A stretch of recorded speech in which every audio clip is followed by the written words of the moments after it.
Hello, everybody. Welcome back to the channel. My name's Kevin. I'm a geek. You are watching Kevin the Geek. Welcome back to Dave Gorman. It's been 2 months. 2 months is a lifetime without Dave Gorman. I hate missing out on my regular Dave Gorman content. We are back with Modern Life is Goodish, Series 3, episode number 3. And this episode is called... When he wants to get to it, over is Latin for eggs. Over is Latin for eggs. Okay. Hello and welcome to Modern Life is Goodish. My name is Dave Gorman. I have got a big screen, a remote control and a laptop full of things that I want to share with you. Now, using PowerPoint and putting things on this big screen, that is the way I have chosen to communicate my ideas to you. And obviously, I've thought about that a great deal because I know that sometimes the way in which you try to communicate a message affects the message itself. I'll give you an example. I was threatened a little while ago. But because of the way in which the threat was delivered, I didn't know how threatened to feel. To put this story in the right time and place, I'll explain that in between Series 2 and 3, myself and Mrs. Gorman moved house. Right. And that's not going to sound all showbiz. We are on Dave, after all. Now I'm on Series 3, I'm moving up in the world. We moved simply because we've got a pet, a lovely elk, and elks need a bit of room. If you've got an elk, you really do need a garden, believe me. Anyway. About 3 days before we moved, myself and Mrs. Gorman were coming back home with some cardboard boxes and we found a note on the doormat. It said, "I know where you live." And that is a threatening note. Those words were written by someone who wants to intimidate us. But there was something about the note that made it somehow less than threatening. There it is for you there, ladies and gentlemen. It's nice to know they've been practicing their handwriting. Yeah. Look at that. And what they don't know is they've delivered it 2 days before we move house. So maybe they don't really know where we live for very long at all. Either that or maybe it's an early threat for the incoming people and we can just put it in the kitchen with the rest of the mail for them. It's not a threat because they haven't told us that they know who we are. They haven't left it under the windscreen wipers of my car in a car park at work. It's just been put through the letterbox of our house. And if you think about it, if you put that through anyone's letterbox, it's just as true. Yeah. It's as if the man who used to write those adverts saying, "If you lived here, you'd be home by now," has lost his job and moved into freelance threatening people. Now, the next day, I'd gone out, I'd been walking the elk, you know, playing a bit of frisbee with him in the park, that sort of thing. And I was coming home and I bumped into one of our neighbours. We were having a chat and he said, "Are you all right? You look a little out of sorts." And I said, "You know what? A weird thing has happened. I have been threatened." He said, "What?" I said, "Yeah, I've had a note saying, 'I know where you live.'" And he said, "Really? What colour did you get?" Said, "What?" "It was in blue. Why?" He said, "Well, I got orange and Nev got green." And suddenly, all of a sudden, that loses all of its threat, doesn't it? It just disappears. Please, Dave, please tell me that it was not you that's been doing it for a bit. I don't know what it is, but I do know that it's not aimed at me as an individual. You see what I mean when I say that the context in which the message has been delivered has undone the intent of the message. That happens sometimes. Here's another example. You know when you see adverts like this, where they've sort of cut the bottom of the A4 sheet of paper so you can tear phone numbers off, right? I've had to blur the phone numbers on this picture, but you know exactly what is going on at the bottom of that sheet of A4. It's a nice, efficient, quick way of advertising cheaply. Well done them. But here is someone who's got that spectacularly wrong. It is for a missing cat. Now, I'll be honest, I never used to stop and read the missing pet signs before, but since we've had the elk, I understand the emotions. I can feel their turmoil. I've looked at this one, and I've obviously blacked out the detail that engages me. This is their mistake. What the hell are they doing? What were they trying to achieve? What was going through their minds as they cut the bits of paper? And who are the 4 people who've taken bloody numbers from it as well? You, I bet. If I see a cat answering to that description, I'll see if I can remember the rest of them. What was that meant to achieve?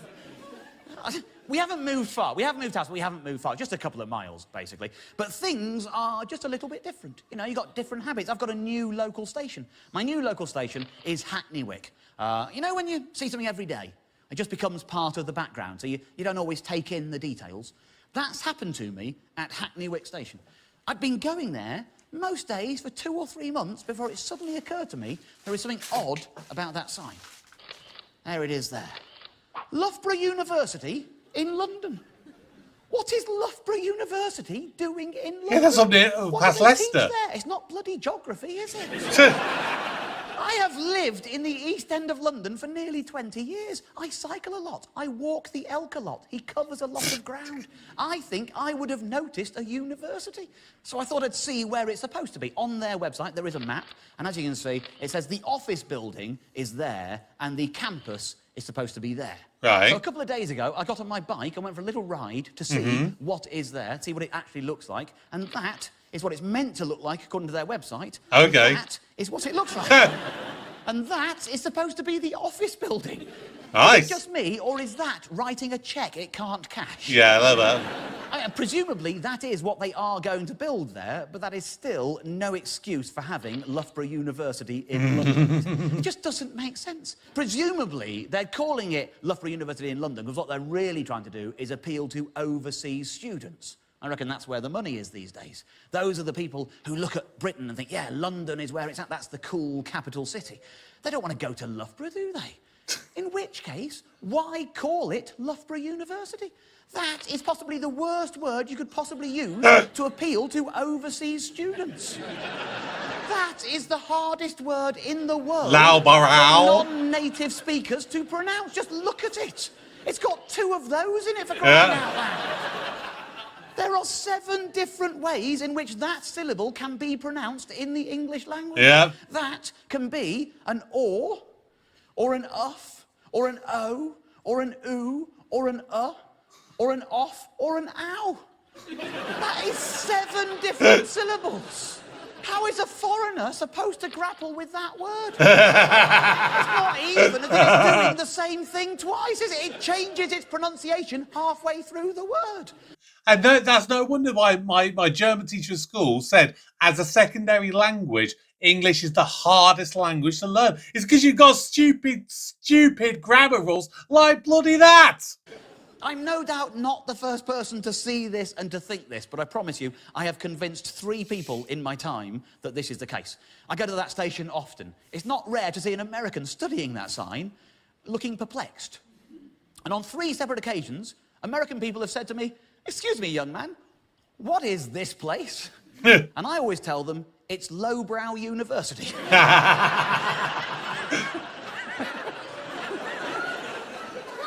Which is very satisfying because that is both a lie and not a lie at the same time. Now, one of the things you get asked a lot if you do this for a living is, where do you get your new ideas from? And I get mine mostly from Marks and Spencer's. That's right, they've got a great range in new ideas. There it is. Although, I'll be honest, I'm not convinced that these are all new ideas. Some of them are. This was a new idea to me. I'd never heard of this. A frozen grape. Frozen grapes make a deliciously refreshing, healthy snack. I didn't know that. I've used that since. That's a good idea. This one... Never thought about that. Sort of new, sort of not new. Putting jam in rice pudding. Yeah, I've done that before. Yeah, that's not most their of us idea. have. But I understand why it's there. You know, you're buying your rice pudding, you're not thinking about the jam when you're in the shop, and they're trying to remind you, they're trying to upsell some jam. I understand that. Yeah. This next idea is definitely not a new idea. Okay.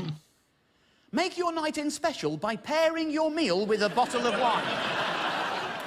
You have not invented having wine with food. No. What next? Is that shredded wheat making your mouth bleed? Try pairing it with milk. Handy new idea for you from Marks and Spencer's. Nobody is out there thinking, you can have food with this. Well, actually, you know, some people are out there thinking, you can have food with this, but they're not in Marks and Spencer's, are they? They're not taking advice in M&S, they're taking a nap in the park. I'm aware I have just made a crucial error. What I've done here is I've mentioned a glass of wine, and I know there are people at home now thinking, oh, I could do with a glass. So I'll tell you what, we're going to do a little break, and we'll see you soon. What? Where's the link there? I'm sure there's going to be a link, but... Welcome back to Modern Life is Goodish. My name is Dave Gorman, and earlier on, we were talking about the way in which certain things were named. For example, choosing to call your academic institution that is in London Loughborough University in London, which I find confusing. Choosing a name, especially for a business, is an important decision. It's your brand, after all. I used to do a radio show, and we had a regular feature on the show about shop names that are puns. To this day, years after I stopped doing that show, I still get sent emails and tweets about punny shop names on a very regular basis. I'm going to share one with you, not because I think it's a brilliant pun name, but because I enjoyed the reaction to it. It's a dog grooming parlour somewhere in America, and it is called Doggy Dog World. And that's okay. Not bad. As a name, that's okay. Right. But on Twitter, someone had replied to it saying, duh, this is not a pun. It's a doggy dog world out there is a well-known phrase. Is it dog eat dog as well? My advice, if you're going to display your own ignorance that clearly, try not to start with the word duh. But this is one of the things that Twitter is brilliant for. Twitter is basically a wonderful repository of the English language as it is used today. If you want to know if a phrase has got a foothold in the lexicon, just search for it on Twitter, and if you can find people using it there, then yes, it exists. It is out there in the wild. So I searched for Doggy Dog World to see if this was a one-off or not, and it is not. It's a doggy dog world out here, man. Don't get it twisted and keep you head up. Doggy Dog World, you eat or you starve. Listen, it's a doggy dog world, eat or get ate. I'm always looking for my next victim. I don't trust you, mothers.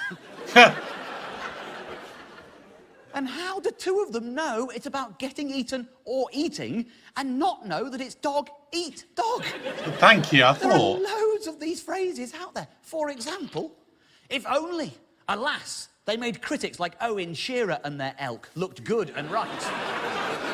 Injuries, yes, but lacked bottle. Right. And probably he represented the rights of the royalty and their elk, yeah. Right, okay, now we've got the elk The thing. royals, they love their elks, they really do. That's why the Queen and her elk in this example, yeah? I think power and elk go together, yeah? Hitler and Assad and their elk, yeah?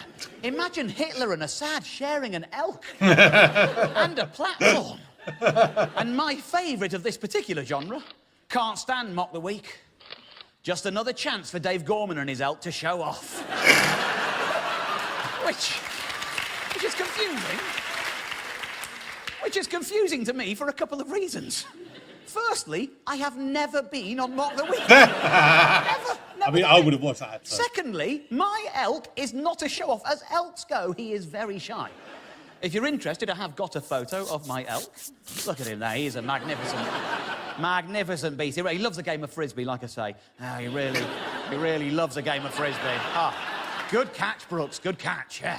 Now, this person, the one who thinks that I've got an elk, followed up their tweet with more commentary on my non-existent Mock the Week appearances. Right. I mean, whatever the story, he just wheels out the same old catchphrase. It's a twofer. We've got elk and catchphrase. Obviously, he means catchphrase, but I haven't even got a catchphrase, have I? What haven't I got? Catchphrase.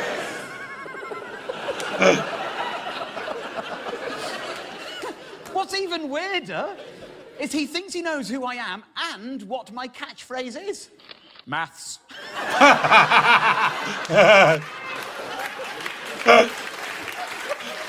What kind of catchphrase would that be? Maths. Benefit of the doubt, maybe it's a typo. So I searched Twitter, and sure enough, it is out there. I'm pretty sure using another people's material or using their catchphrase isn't being a fan, that's being a thief. Yeah. Skyfall is reassuring me that Daniel Craig is the coolest James Bond of all time. Just wish he had a killer catchphrase. If you're looking for a catchphrase in the Bond universe, surely it's got to be Blofeld who's got the catchphrase. Yeah, that's Hi, fair. I'm Bread, and I'm going to help you in your quest. We just need a logo and a catchphrase. I think if I had a catchphrase, it would go something like, keep yo calm, cool. That's worse than maths. Seeing that so many people actually think the word is catchphrase has inspired me. I have invented a little TV game show that I'm calling... Hey! Catchphrase! Mr. Chips. It's got a little cartoon character in it. We call him Mr. Roast Potato. You see, it's nothing like any other show. No, What I've done is I've made some cartoon graphics that depict a well-known catchphrase. And when I say a well-known catchphrase, I mean something that's a bit like a catchphrase, only wrong. Right, okay. And we're going to reveal squares from the grid and see if we can guess the hidden phrase behind the catchphrase grid. What we need is a couple of people to play a game of catchphrase. I'm looking at the second row. Sir, you just met my eye. We both felt it, didn't we, at that moment? What's your name there, sir? Andrew. Andrew. Oh, Andrew, what a would you like to beard. play catchphrase? Yes, I would. You can stay exactly where you are. And I'll tell you what, lady girl next to you, what's your name there? Charlotte. Charlotte, would you like to play catchphrase as well? Yeah. So Charlotte and Andrew, you're playing catchphrase, okay? Because I spoke to you first, Andrew, you can have the first dibs on our first catchphrase. Let's take a square away. What have you got to work with there, Andrew? There's not a lot of information there, is there? You can see it's Mr. Roast Potato. Say what you see. Meow. It's nothing to do with cats, I promise, nothing to do with cats. I'll take another square away and we'll give Charlotte a go. There it goes. Oh, you've got a lot more information now, Charlotte. What can you see on the screen there? Lizard. A lizard, okay. Karma chameleon? Lizard, and what could he be doing? No? Giving a present. Giving a present, okay. That's Calm very good. the- You're working well, okay. like I'll take another calm square away. the chameleon? You were absolutely right, Charlotte, but it's now passed to Andrew. Andrew, what are you seeing there? I ran this by some friends earlier, and one of them guessed gift as a newt, which I thought was pretty wonderful. But it's not the right answer. It's not the right answer. You've not got anything in the locker, have you? Don't for this, look Andrew? Okay, I'll take gift this away. newt in there. There's a whole picture. I throw it to the floor. Anyone got any guesses?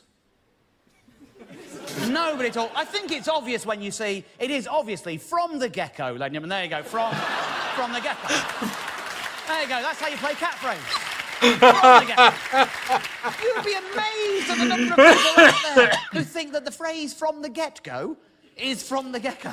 Oh, There's no. lots of them. They're all over the place. I tell it how it is and keep it real. From the gecko.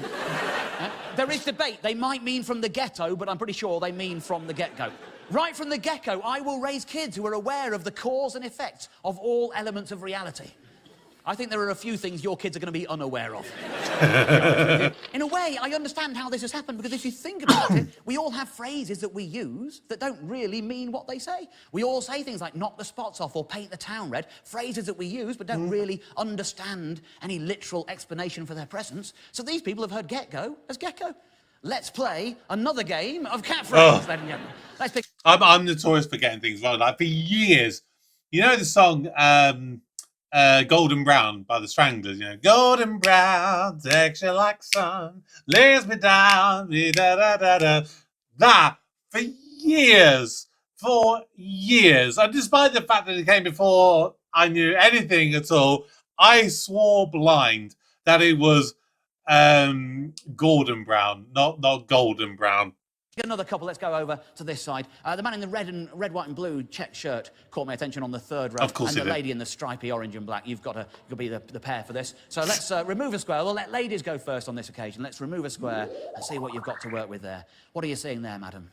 Some sort of animal jumping. It is a sort of animal jumping. Okay. Shall we remove another square and give the gentleman a go? Let's take that away. Oh, that could be a bit suspect. I'm hoping there'll be clarity when we take the centre squares away, but for now, have you got anything to work with there, sir? No. Nothing at all? OK, let's see what else we've got. Oh, there you go. Anything going on there? Well, it's definitely a goat. It is a goat. I'll take all the squares away and I'll throw it to the floor. Anyone like to have a little guess? Chase the goat. A scapegoat, you are 100% correct. Oh! It is, of course. A scapegoat, ladies and gentlemen. Congratulations over here. A scapegoat. Of course. Very good. And Very as you good. can see, these people, they are using a scapegoat instead of scapegoat. They've just misunderstood that the word scapegoat is two words of scapegoat. That makes sense in a way. I can't take any more of my mum's shit. Always using me as a scapegoat for all the family. Oh, I tell you what annoys me. Like, there's so many grammatical and spelling errors, but the one that gets my goat more, gets my goat, is the as a scapegoat. No. If it's a vowel, it starts with a vowel, it's an, not a. An scapegoat, not a scapegoat. Yeah, that makes sense. But other people are using the word a scapegoat to mean escape. For example, this person up here. Drugs is a temporary escape. Goat. He just means escape, doesn't he? Why is he saying goat? I'll tell you why he's saying goat. He's on drugs. That's why he's saying goat. Music is my scapegoat from life, Mo. I just forget everything. Yeah, including spelling. So Let's play a final game of catchphrase, ladies and gentlemen. Oh, A final God. game. Come on, Okay, I've got to let's do take this. Another pair to play this game. We'll go back to this side. Should we go just to the end of the row on the second row there? And we'll let the gentleman go. There's quite a lot there, actually. If you watch the whole thing as it moves, gives you quite a lot of Dominant information. teacup. Should we take another square away? Let's see what we get. Oh, it's sort of... It hasn't really even doubled the information. It's the same information, I would say, on the screen. Anything going on there, madam? No. No? OK, let's... Double down. See if we get a set. We do. We get one of the centre squares. That was lucky. Sir, it's over to you. I think you've got the upper hand here. It's all there for you, really, if you think about it. Oh! You do crockery. Is it bowl in a china shop? A bowl in a china shop. Not a bull in a china... A bowl in a china shop. It is to do with crockery. Come on. Let's take all the squares away. And again, I think somebody might get this. He'll throw it to the floor. Anyone? Bowl in a china shop. Yes! Exactly, of course it is, yeah. Yes! My favourite by some distance, a bowl in a china shop. Oh, I'm so happy I got that. The number of people who use bowl in a china shop is perplexing. It's absolutely remarkable. Those people, I'm literally the definition of bowl in a china shop. I'm so effing clumsy, and I'm like a bowl in a china shop whenever I come home wasted. They mean bowl in a china shop. That's what they mean. They're using it to mean the same thing, clumsy. But then other people, they've heard the phrase bowl in a china shop, thought it was bowl in a china shop, but don't know what that means, and so they've invented their own meaning for that phrase. These people are all using it to describe sportsmen who are easily injured. They are using it as a synonym for fragile. For example, Derek Rose is that bowl in a china shop. You're just waiting for the next thing to break or tear with him. And then there are other people, they've heard the phrase bowl in a china shop and thought, yeah, a china shop. A thing that sells bowls. What would you expect to find in a china shop but a bowl? It represents mundanity. It represents the lack of surprise. Which is why I think this person says, Spanish class is as boring as a bowl in a china shop. This is how language evolves and changes to mean different things. Now, when someone says, my dad is the very definition of the saying, a bowl in a china shop, we have no way of knowing what they really mean. We don't know if they mean their dad is fragile or boring or clumsy. Not that it matters, he's no longer invited to my barbecue. Another one, this is incredible. My dad is so boring, he's like a bull in a china shop. Hey! Yes, bull.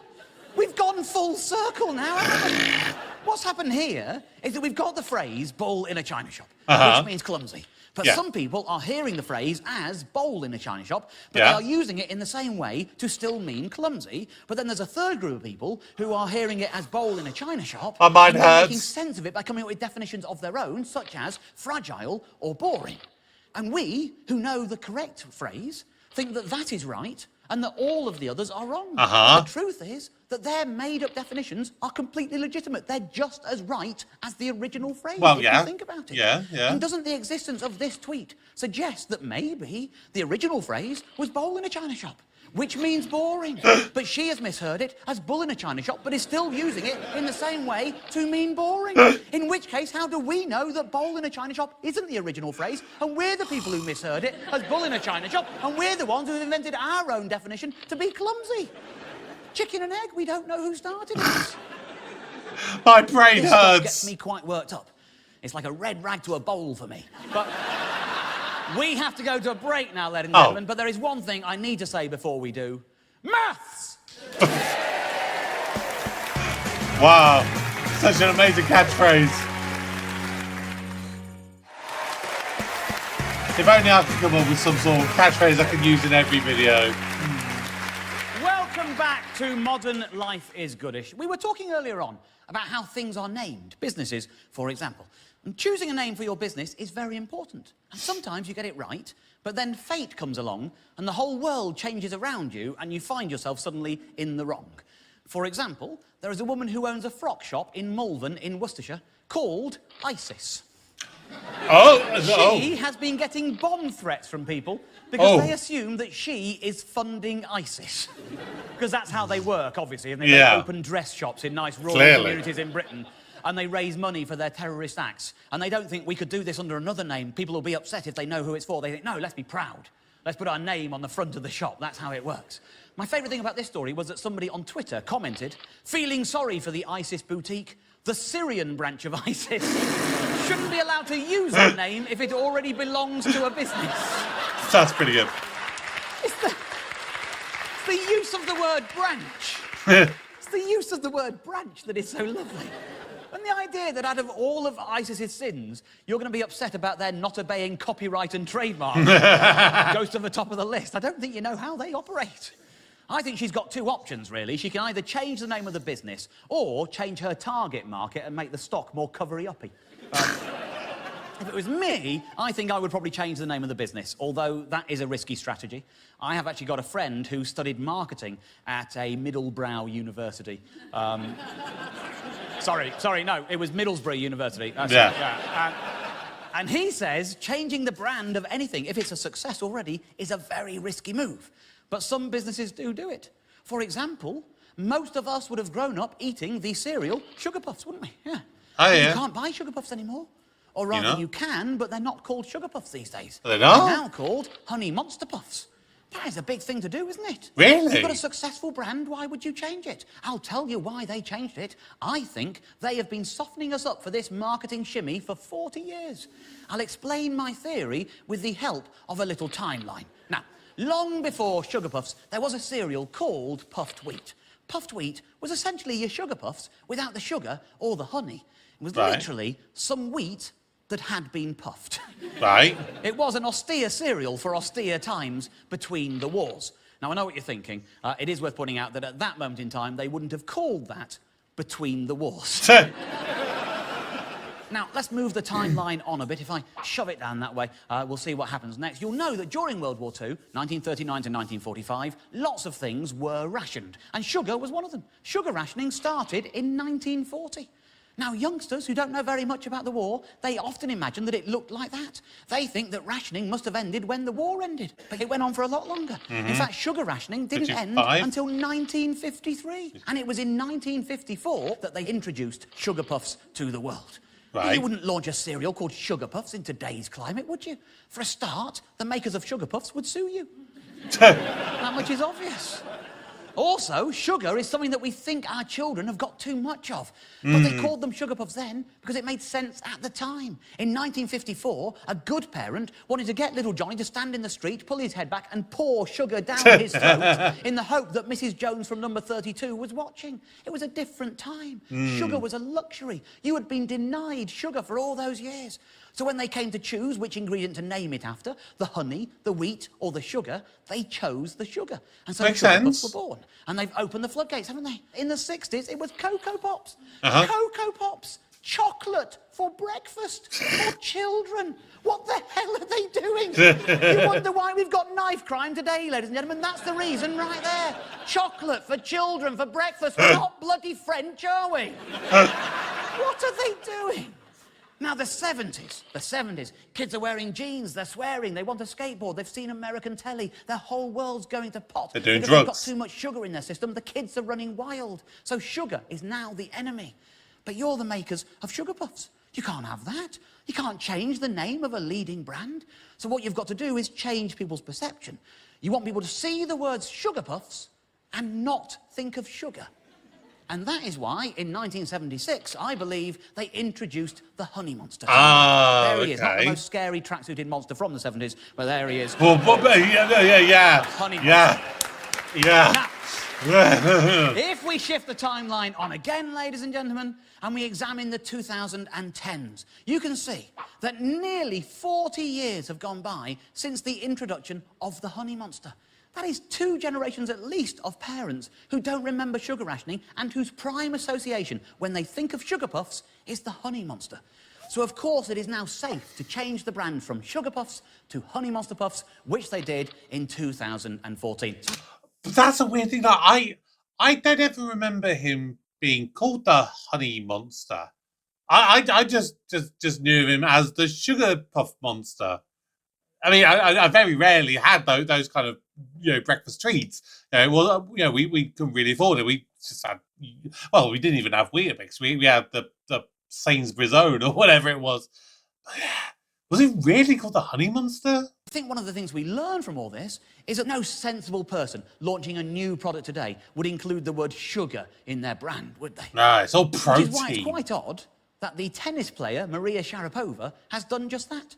She has launched a brand of candy called Sugarpova. I don't know about you, I would describe it as a premium candy line that reflects the fun, fashionable, sweet side of international tennis sensation Maria Sharapova. That's just my guess. On the website, it actually describes it as, yeah, a premium candy line that reflects the fun, fashionable, sweet side of international tennis sensation Maria Sharapova. So I was pretty close, I think. Now, a few years ago, she decided to help promote the brand by changing her own name. The successful tennis player, Maria Sharapova. The story was that for the duration of the US Open, she was going to change her name to Maria Sugapova. Oh, my God. It didn't actually happen. I think she got injured and didn't play in the tournament. But there were rumours that it was going to happen. There it is, in the Mail. There was uproar, you can imagine. That was the idea, to promote the sweets. And people were getting up in arms over it. There it is in the Telegraph. There it is in USA You would do well Today. in America, There it is in the Guardian. In the Independent, they were reporting that the commentators were saying, we are not going to do it. If she calls herself Maria Sugapova, we're just going to ignore that and call her Sharapova and be damned with it. We will not have the game we love dragged into the commercial gutter like this. People were outraged. Were they? Do you know what? I like it when people get outraged. Do you? Over something that doesn't really matter. Really? I've been down to the bottom half of the internet to see I what bet the you great have. British public made of this story, ladies and gentlemen. I have found genuine comments and made them into something that I like to call a found poem, which I would like to perform for you now. I like Maria Sharapova, but if this turns out to be some kind of publicity stunt just to sell sweets, I will lose all respect for her. Dude. What do you mean, eh? Yeah. Of course it's a publicity stunt. Nobody's pretending it's anything other than a publicity stunt. It is one. That's what it is. Idiot. I'm just saying that until we know for sure why she is doing this, we should approach this issue with caution. This is a personal issue. After all, nothing is more personal to a lady than her name. Personally, I cannot stand her shrieking. In our house, she is known as Maria Shutupova.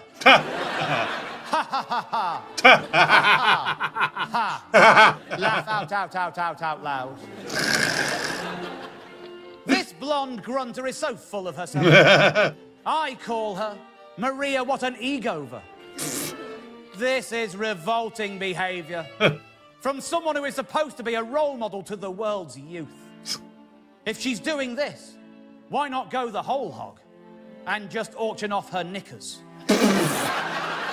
The sweaty ones. Oh. The ones she has worn on the tennis court. The really sweaty ones. Oh. Can't stand her. I can't stand that comment. I call her Maria, I've had enough of you over. Why do so many people think adding over to an insult is a clever thing to do? It is not a clever thing to do. Whatever. Over. I'm not saying I would buy the knickers.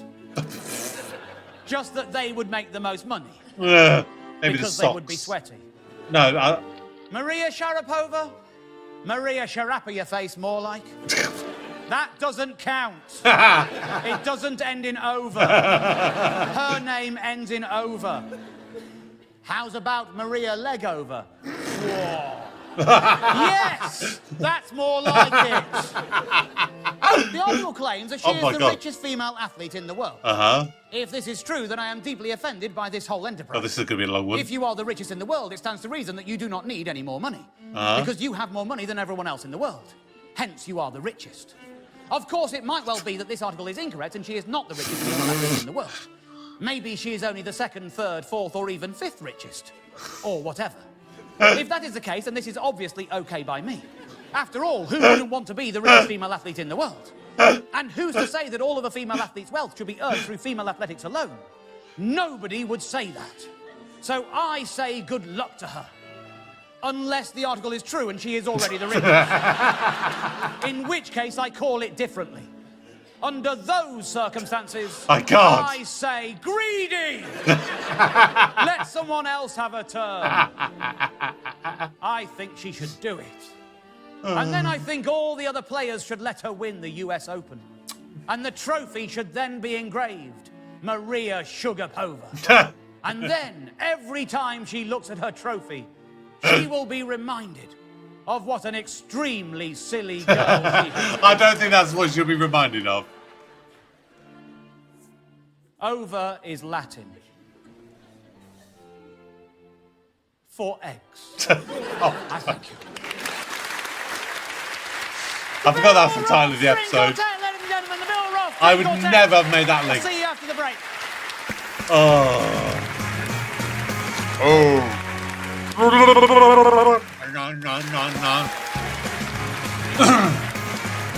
Wow. Welcome back to Modern Life is Goodish, where we have been talking about the names we give things and how we choose them. Because choosing a name for something is one way of leaving your mark on the world. But most of us don't get to give anything a name other than maybe our children or our pets. But if you're an inventor or a scientist, you get to name the things you invent and the things you discover and the theories you come up with. And you get to leave your mark on history, which must be pretty exciting. I've got a friend who studied biology at a quite highbrow university. Sorry, he actually pronounces it Cambridge University.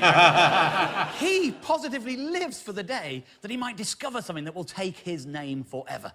Not that all scientists take that honour for themselves. Sometimes they bestow it on others. They might think, I'm a really big fan of that person, I'd like them to have a thing named after them, which is why you get stories like this. Yeah, Stephen Fry has had an asteroid named after him, Remember which is pretty cool, that. isn't it? Although I think they've missed an opportunity here. Not by choosing Stephen Fry, just by the way the name has ended up. It's called 5190 Fry.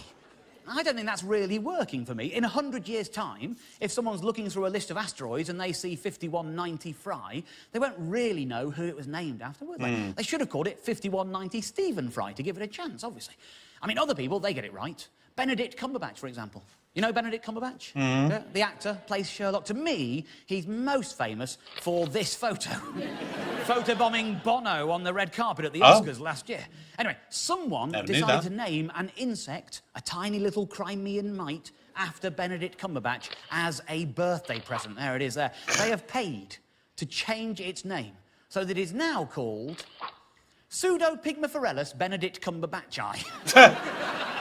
Now, I put it to you that Pseudopygmaphorellus Benedict Cumberbatchi does more to keep Benedict Cumberbatch's name alive than 5190 Fry does for Stephen Fry. But the detail that leaps out at me, and I imagine at you, is that it cost $1,420 American. Oh! That is quite a lot of money to spend on giving a millionaire you don't know a present he can't unwrap. Whatever works for you, I suppose. It turns out that loads of celebrities have had species named after them. You've got Bear Grylls, Tiger Woods, Cat Dealey, loads of them. They're all over the place. And when you start looking into it on Wikipedia, that place becomes a mine of deadpan gold. For example, Bono has had a spider named after him. Yeah? You know Bono? You know Bono? Yeah? Singer, he's in a band called U2. To me, he's most famous for that photo there. There he is, being photobombed by Benedict Cumberbatch on the red carpet at the Oscars last year. Now, Bono's creature, as I say, is a spider. There it is. Aptosticus bonoi.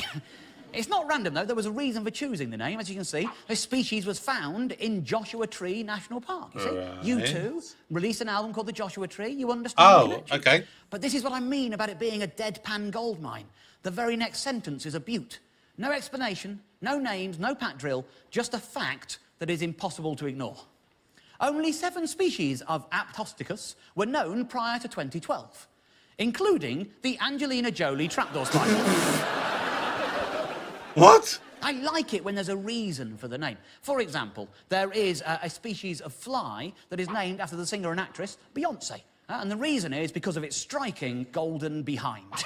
That's just a scientist having a bit of fun. They fancy Beyoncé. She's got a nice arse. They think this fly's got a nice arse. Let's name it after her. Okay. Fair enough. This creature, Jagger Merrick's, was named after Mick Jagger. Yeah, this time, it's because of its oversized lips. Again, scientists having a bit of fun and helping to imprint in your brain a pertinent fact about the species they have discovered. Yeah. This is a collection of 4 species from the same genus now, Avalancurus. Now, as you can see, Avalancurus is an extinct genus of trilobite. Right. It contains 4 species. If I show you 2, you will... 4. I'm trying to think of 4 things, like maybe the Beatles, the Teenage Mutant Ninja Turtles, Leonardo, Donatello, Raphael thing, the 4 members of Queen, Four Horsemen of the Apocalypse. I don't know. Immediately be able to guess the other two, okay? We have got an Avalancherous Beatles. Lennon-I, Yeah. and we have got Ring- an Avalancherous Sorry, yeah. Star-I. Ringo Any I. guesses at the other two? And, McCartney, Harrison. You're absolutely wrong. It's Simon and Garfunkel. What the hell's going on there? No one's ever done that before. Lennon, Star, Simon and Garfunkel? That's not a list. You've got 4 creatures there. You can either do Lennon, McCartney, Star and Harrison, or Simon and Garfunkel and Lennon and McCartney. You cannot do Garfunkel, Lennon, Star and Simon. That's just messing with everyone else's heads. It's just weird.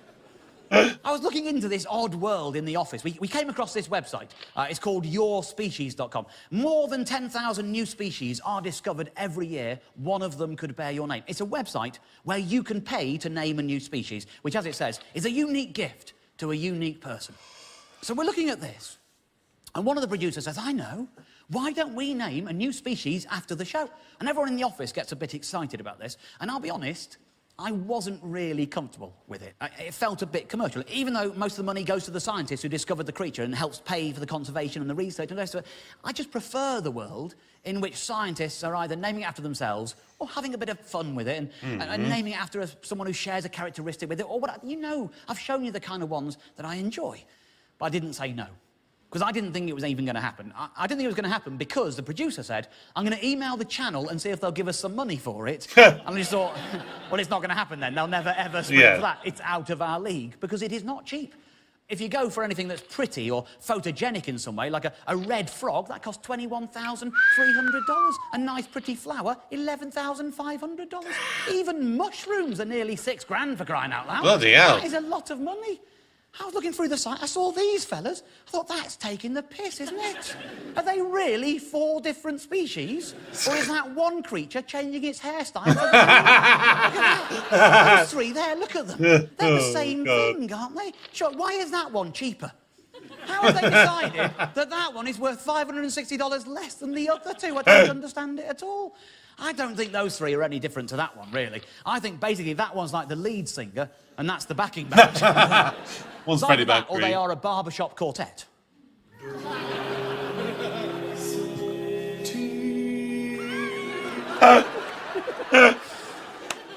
Weirdly, the channel came back and said, yes, you can name a species. And everyone in the office got really excited. And then they said, we've got $1,000. It's $6,000 for some bloody mushrooms. I don't think we should bother. But everyone starts cajoling me, saying, go on, we should do it. And eventually I said, look, I'll tell you what, I will go along with this on one condition. I choose the species. Okay. I'm not picking something if it means people are going to end up taking the piss. This is my show. So that's what we agreed. Okay. And it was getting late, and everybody else was heading home. And somewhat unwisely, you might think, they left me in the office with the company credit card and a budget of $1,000. At which point, you're probably thinking, what did you buy instead of naming a species? But you do me a disservice, ladies and gentlemen. I did name a species. I found something small, but nice. Something that cost a little over $1,400, which is about 900 quid, so it's in budget. I clicked on it. I opened up the form where you tell them what you'd like to call it. And so I sit there, typing in, Vita Moderna Bona Ish-I Est. And I looked at it. I thought, no, I can't do it. So I deleted the name.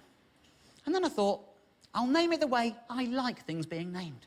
Like the fly with the cute behind that's named after Beyonce or the big-lipped Jagger Merricks. So that is why I named this little mite Pseudo Pygmophorellus Benedict Cumberbatch. I did that. And then,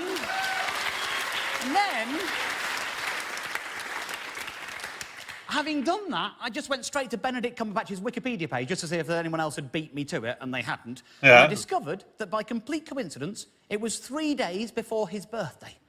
So I created a Twitter account called Ben Cumbermite and started tweeting people about the present that I was getting Benedict for his 39th birthday because I wanted him to find out about it and I didn't want him to think it was weird. And do you want to know what he thinks about it, ladies and gentlemen? Well, he's here tonight. Please welcome Benedict Cumberbatch. There he is, look at that. He doesn't speak, he doesn't speak. Sorry, it's actually a female, I hadn't noticed. It's actually laying eggs. Oh, little eggs, Benedict Cumberbatch.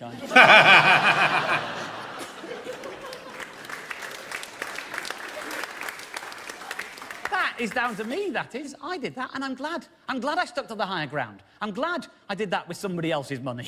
I didn't name it after the show. It wasn't a publicity stunt. I just named it after Benedict Cumberbatch because I think it bloody looks like him, doesn't it? It's just got a Cumberbatchy look to it, hasn't it? Okay. You can see it, surely, can't you? If you yeah. look a bit closer, look, it's obvious, isn't it? You can see that, can't you? Perhaps it helps if I turn it round a little bit, yeah? If I take the background away. Now, doesn't that remind you of Benedict? Totally. Or at least of one of his finest moments? Oh. Look, if I put it over there, and I put Bob Right. over there, the resemblance's pretty clear, isn't it? Look at that! It's absolutely perfect, look at that. Mighty Mite on that side, Mighty Benedict Cumberbatch on that side, look at that. There you go, Cumbermite and Cumberbatch, absolutely. It's obvious, isn't it? Now, ladies and gentlemen, as I said right from the get-go this evening, there are times when the way in which you try to communicate a message affects the message itself. And I'm aware that by naming a species after Benedict Cumberbatch, I might have fallen into that self-same trap. I'm not sure that my message is entirely clear, because I'm not sure that naming a species after Benedict Cumberbatch is the clearest form of communication. So in the interest of clarity, let me spell it out for you. My message is simply this. Vita moderna bona ishai est. Or in other words, modern life is goodish. Thanks for watching. See you soon. Good night. Fair enough. Oh my. Frick me. Oh. Oh, dear, dear. I've just forgotten how good, so good Dave Gorman is. Yeah, this is the problem when you leave it a little bit of time in between episodes. When you go from episode 1 to to the next episode, you leave it like 2 months in between the episodes. It's Dave is just such a great observationalist. Like, you never know where he's going to go. And that's the whole thing, like the title of the episode, where we've sort of been playing a game, sometimes we're going, oh, can we guess what the found poem is going to be about, when we get to it? And the reality is, most of the time, no, we ain't going to have a clue, because it's got nothing to do with what it's actually, realistically about. Oh, God.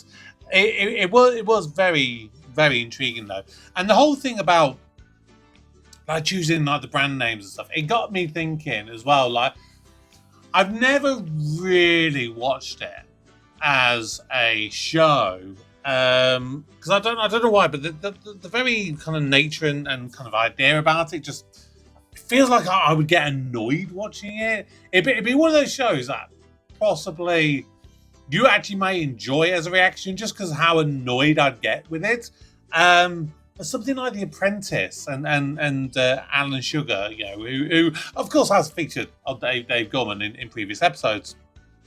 But yeah, because I think I've seen maybe 1, 2 maximum episodes in my life, and it just feels so fake.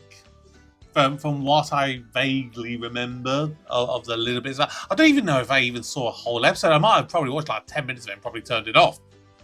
I wouldn't put it past it. Because there's a lot of shows like that. It just winds me up for some unknown reason. But that just was a brilliant episode, as we always get with Dave Gorman. It was thoroughly enjoyable. We've obviously got effectively we've got series 4 and 5 and the rest of this, so that makes it 2.5 series, plus maybe making another half if you add on the new ones that he did last year. So we've got 3 series still left to go of Dave Gorman, so we've got plenty of time to watch more stuff. But yeah, I swear I always thought it was the Sugar Monster, not the Honey Puff Monster. But yeah, never really had it. So yeah, I do also have saved in my folder somewhere. Is it in the previous one? Yeah, Dave Gorman. I have managed to find 4 episodes of the show he did called Genius. Literally the first 4 episodes where he has like a guest in each one. So we've got an episode with Catherine Tate, then Frank Skinner, then Jonathan Price, and then Johnny Vegas. I've also got the first 2 episodes of the show that he did, I believe, after Dave Gorman's My Life's Goodish, called Terms and Conditions Apply. I have been struggling to find more episodes of both of those shows. So if you're able to find more episodes, please send me the links. Let me know where I can find them, and I can add them to lists so that when we do eventually get to the end of Dave Gorman, I do have more shows that I can consider watching, because I love Dave Gorman. I never want my Dave Gorman journey to end, but it will at some point. It'll have to. But we'll just have to see what comes with that. But thank you very much for watching. As always, please subscribe, turn on notifications, drop the comments below, join the Patreon if you want to get early access, if you want to get exclusive content, and you want to get your chance to get your own guaranteed reaction. But until next time, my name is Kevin, I am a geek, and you've been watching Kevin the Geek. Maths!